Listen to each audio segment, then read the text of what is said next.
Hi! Hello! Welcome to post 360. నేను మీ మురళీరాపల్లి. అల్లు అర్జున్ గారిది case మనకు తెలుసు. సంధ్యా థియేటర్ దగ్గర జరిగినటువంటి తొక్కిసలాటలో రేవతి గారు దుర్మరణం పొందటం. ఆ కేసు అందరిని వదిలిపెట్టి అల్లు అర్జున్ గారి పైన రావటం. దానికి సంబంధించిన ఫార్మాలిటీస్ అన్నీ పూర్తి చేస్తూ ఒకే రోజులో ఆయన్ని జైలుకి పంపించటం. అది 3 రోజులకేసిన కుట్ర స్కెచి వర్కౌట్ కాక లంచ్ మోషన్ ఫార్వర్డ్ చేసి తనకి బెయిల్ ఇప్పించేలా చేసినటువంటి తన లాయర్లు. చివరికి అల్లు అర్జున్ గారు రోజు నైట్ అంతా జైల్లో ఉండి బయటకొచ్చేసారు. ఈ స్టోరీ అంతా మనందరికి క్లియర్‌గా తెలుసు.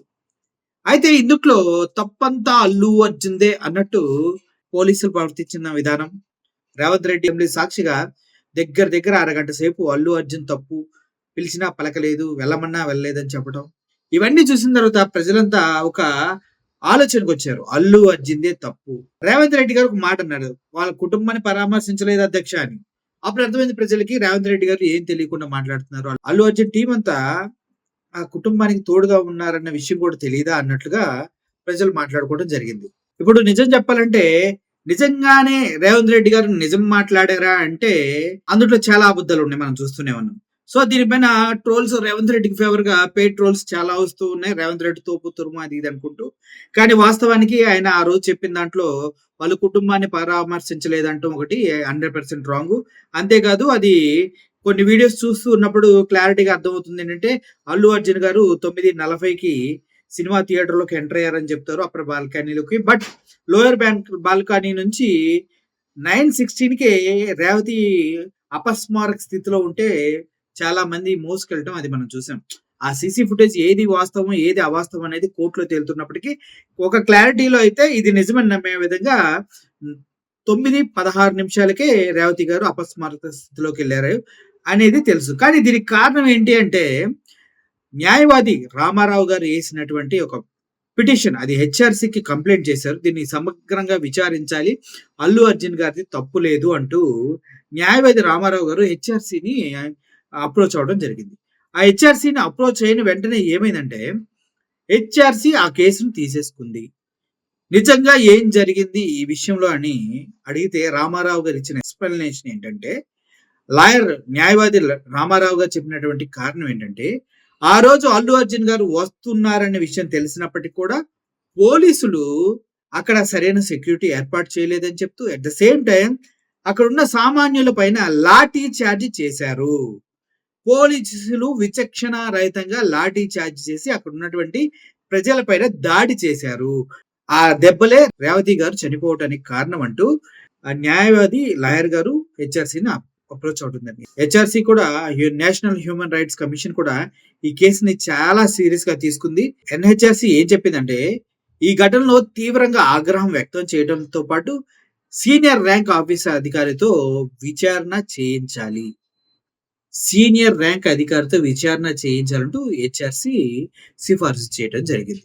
అయితే లాఠీ చార్జ్ పైన చాలా అనుమానాలు ఉన్నాయంటూ న్యాయవాది రామారావు గారు హెచ్ఆర్‌సీని అప్రోచ్ అవ్వడం, దానికి సంబంధించి న్యా ఆ లాఠీ చార్జ్ జరిగినప్పుడే రేవతి గారికి దెబ్బలు తగిలి ఇలా తన మరణం వరకు తీసుకెళ్ళాయా అనే దానిపైన ఇప్పుడు విచారణ జరుగుతూ ఉంది. నాకు అర్థం కాని విషయం ఏంటంటే ఇప్పటి వరకు రేవతి కేసు అటు ఇటు తిప్పి తిప్పి ఆడుకుంటున్నారు కానీ రేవతి నిజంగా ఎలా చనిపోయారు? అపస్మారక స్థితిలో చనిపోయారా? లేదంటే తనకి ఆక్సిజన్ అందక చనిపోయారా? ఒత్తిళ్ళ వల్ల చనిపోయారా? అనే విషయం మనకి ఏదైతే మనకి పోస్ట్ మార్టం రిపోర్ట్ ఉంటదో దాని గురించి ఇప్పటివరకు ఎవరు అడగట్లేదు. దాన్ని చూయించలేదు. అసలు దానికి సంబంధించిన డీటెయిల్స్ ఏమీ లేవు. నిజంగానే రేవతి గారు ఆ రోజు ఒత్తిళ్ళ వల్ల ఆక్సిజన్ అందక చనిపోతే మాత్రం అది వేరు. లేదు దెబ్బల ద్వారా పోలీసులు కొట్టిన దెబ్బల ద్వారా కానీ, లేదంటే అక్కడ ఎవరన్నా తొక్కిసలాటలో తొక్కిన దెబ్బల ద్వారా గాని చనిపోతే మాత్రం అప్పుడు గ్యారంటీగా సీసీ ఫుటేజ్‌ని క్లియర్‌గా అబ్జర్వ్ చేస్తారు. మళ్ళీ ఇప్పుడు దానికి సంబంధించిన వాళ్ళని తీవ్రంగా శిక్షిస్తారు. ఇప్పుడు రేవంత్ రెడ్డి గారి మాట చెల్లదు. At the same time state గవర్నమెంట్‌లో ఉన్నటువంటి పోలీస్ ఆఫీసర్స్ ఎవరైతే ఉన్నారో వాళ్ళ మాట చెల్లదు. ఎవరైతే ఇప్పుడు కొత్తగా ఒక సీనియర్ ఆఫీసర్‌ని నియమిస్తారో అంటే నిజంగా చెప్పాలంటే ఇప్పుడున్న ఐపీఎస్ ఆఫీసర్ కూడా సీనియరే. ఆయన దాటి ఎవరు వెళ్ళలేరు. కానీ హెచ్ఆర్‌సీ తీసుకున్న నిర్ణయం వల్ల ఏమన్నా అల్లు అర్జున్‌కి బెనిఫిట్ జరుగుతదా అంటే, ఒక విధంగా చెప్పాలంటే రేవంత్ రెడ్డికి మాత్రం పాజిటివ్ జరిగే అవకాశం అయితే లేదు. ఎందుకంటే వాళ్ళు ఇచ్చిన టైము జరిగిన టైము సింక్ అవ్వట్లేదనేసి చాలా మంది చెప్తున్నారు కాబట్టి, ఆ వీడియోలు కొన్ని బయటకొచ్చినియి కాబట్టి దానిపైన కూడా ఇన్వెస్టిగేషన్ జరగాల్సిన అవసరం ఎంతైనా ఉంది. రేవంత్ రెడ్డి గారు గనక నిజంగా ఈ విషయంలో ఇన్వాల్వ్ కాకపోతే, అల్లు అర్జున్ తప్పుందా లేదా అనేది తీర్చటంలో చాలా చాలా ఈజీ. అల్లు అర్జున్‌తో పాటు ఇంకా 15 మందిని కేసులో ఇన్వాల్వ్ చేశారు. ఏ11గా ఉన్నటువంటి అల్లు అర్జున్ తీసుకొచ్చి ఇంత ఘోరంగా హింసించటం, టార్చర్ చేయటం, తనకి సంబంధించిన విషయంలోనే మాత్రం గవర్నమెంట్ ఇంత కఠినంగా ఎందుకు వ్యవహరిస్తుందనేది ఎవ్వరికీ తెలీదు. ఇది కక్ష సాధింపు చర్య అని చాలా మంది చెప్తున్నప్పటికీ, రేవంత్ రెడ్డి గారికి, అల్లు అర్జున్‌కి ఎటువంటి కక్షలు, కార్పణ్యాలు ఉంటాయనేది ఎవరికీ అర్థం కావట్లేదు.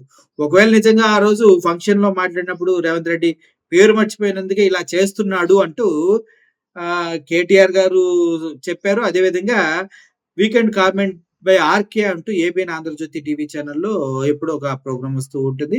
రాధాకృష్ణ గారి వర్షన్ కూడా కేవలం రేవంత్ రెడ్డి పేరు మర్చిపోవటం వల్లే తనకి పేరు జీవితాంతం గుర్తుండాలనే ఒక ఉద్దేశంతోనే ఇలా కక్ష సాధింపు చర్యలు రేవంత్ రెడ్డి చేశాడు. చాలా మంది రేవంత్ రెడ్డికి పేరు మర్చిపోవటం తప్పే అని చెప్పమని అల్లు అర్జున్‌కి చెప్పినప్పటికి కూడా, అల్లు అర్జున్ అది పెడచెవిన పెట్టేసి రేవంత్ రెడ్డికి సారీ అనేది చెప్పలేదు. తత్కారణంగానే ఇటువంటి కుట్ర చేస్తున్నాడంటూ వీకెండ్ కామెంట్ బై ఆర్‌కేలో కూడా చెప్పారు. ఇదంతా సమగ్రంగా విచారించవలసిన అవసరం ఎంతైనా ఉంది. అల్లు అర్జున్‌కి పూర్తి స్థాయిలో ఊరట కలిగేటువంటి అవకాశం ఎంతైనా ఉందా? లేదా? అనేది ఆలోచించాలి. ఎందుకంటే ఎవరైతే రేవతి భర్త ఉన్నాడో అతను క్లియర్‌గా చెప్తున్నాడు కేసు విత్‌డ్రా చేసుకుంటానురా నాయనా అని. కానీ దానికి పోలీసులేమో ఒప్పుకోవట్లేదు. అసలు ఏంటి ఈ కేసే పెద్ద తిరకాసు కేసులా మారిపోయింది. దీనికి పోయి తెలుగు సినిమా ఇండస్ట్రీ అంతెళ్ళి ఆయన కాళ్ళ దగ్గర కూర్చోవటం, రేట్లు పెంచంరా బాబు, బెనిఫిట్ షోలకి, ప్రీమియర్ షోలకి పర్మిషన్ ఇవ్వని చెప్పినా కూడా అన్నీ ఏ టు జెడ్ మూసుకొని బయటికి రావటం. ఇయన్నీ జరిగినప్పటికి 'దిల్ రాజు' మళ్ళీ బయటకొచ్చి ఏం మాట్లాడతారు? రేట్లు అనేది చాలా చిన్న మ్యాటరు. మరి ఎందుకెళ్ళి అడుక్కుతున్నారా అని అడగొచ్చు అందరూ. మరి ఎందుకెళ్ళి కమాండ్ కంట్రోల్ సెంటర్‌లో అడుక్కుంటున్నారా రేట్లు పెంచమని, బెనిఫిట్ షోస్ ఇమ్మని అనేసి. 'దిల్ రాజు'కి ఏదో పదవి ఇచ్చారు. ఇంక ఆయన అసల రేవంత్ రెడ్డి పక్కనే తిరుగుతూ ఉన్నాడు. రేట్లనేది చిన్న మ్యాటరు. మరి రేట్లని చిన్న మ్యాటర్ అయితే ఆంధ్రప్రదేశ్‌కొచ్చి ఎందుకు అడుక్కుంటున్నావు? చంద్రబాబు నాయుడు గారిని రేట్లు పెంచమని. గేమ్ చేంజర్‌కి. 'దిల్ రాజు' ఇష్టానుసారంగా మాట్లాడకూడదు మీరు కూడా. 4 డబ్బులు సంపాదించేసి అధికార పార్టీ కొద్దిగా పక్కనుండి నీకో పదవి ఇవ్వగానే తోకూపుకుంటా కుక్కలాగా ఎళ్ళిపోకూడదు 'దిల్ రాజు' గారు. మనం నిలబడాలి స్ట్రాంగ్‌గా అంటూ చాలా మంది సోషల్ మీడియా వేదికగా మాట్లాడుతూనే ఉన్నారు. రేట్లనేది చిన్న మ్యాటరా? మరెందుకెళ్ళి మీరంతా కూర్చున్నారనేది చెప్పండి నాకు. అల్లు అర్జున్ తప్పు చేశాడని ఆయన చెప్తే మీరు వినటానికెళ్లారా? లేదంటే అన్నిటికి బెనిఫిట్ షోట్‌కి దానికి పర్మిషన్ ఇమ్మని అడగడానికెళ్లారా? ఇంత జరిగినా కూడా మీకు ఇచ్చాడా? ఇవ్వలేదుగా. ఇవ్వలేదు గదా! పవన్ కళ్యాణ్ గారు గతంలో జగన్మోహన్ రెడ్డి గారు చెప్తే అది పెద్ద తప్పయిపోయింది. అందరూ మురళీమోహన్ మాట్లాడాడు, జగన్మోహన్ రెడ్డి చేసింది తప్పనేసి పవన్ కళ్యాణ్ మాట్లాడారు. చివరికి చిరంజీవి గారు కూడా నెగెటివ్ గానే మాట్లాడారు. ఇంటికి పిలిచి దండేసి అన్నం పెట్టి పద్ధతిగా మాట్లాడితే చేసింది ఇది. కానీ ఇక్కడ కమాండ్ కంట్రోల్ సెంటర్‌లో పిలిచి ఛీ అని పక్కకు తోసేసినా కూడా అస్సల మాట్లాడే దమ్ము ధైర్యం ఏ సినిమా వాళ్ళకి లేదు. ఏ పౌరుడికి కూడా లేదు. ఇదంతా పర్సనల్ మ్యాటర్స్ నాకు వదిలేసేయండి. సినిమాల గురించి ఎందుకులే గాని ఇప్పుడు. టోటల్‌గా ఈ 'సంధ్య థియేటర్ 70 ఎంఎం' దగ్గర రేవతి చనిపోవడానికి కారణాలకి వన్ ఆఫ్ ద రీజన్ పోలీసులు లాఠీ చార్జ్ చేయటమే అంటూ అడ్వకేట్ రామారావు గారు కేసు వేశారు. ఆ కేసుకు సంబంధించి విచారణ జరుగుతూ ఉంది. At the same time HRC కూడా అప్లై చేయడంతో హెచ్ఆర్‌సీ కూడా ఈ కేసుని తీసుకుంది. ఒక సీనియర్ అధికారితో ఈ కేసుని ఇన్వెస్టిగేషన్ చేస్తూ ఉన్నారు. ఓవరాల్‌గా నిజాలు త్వరలోనే బయటపడతాయని ఆశిద్దాం. పడకపోయినా ఏం చేసేది లేదు. Thank you for watching this video. I am Murali signing off. Thank you so much.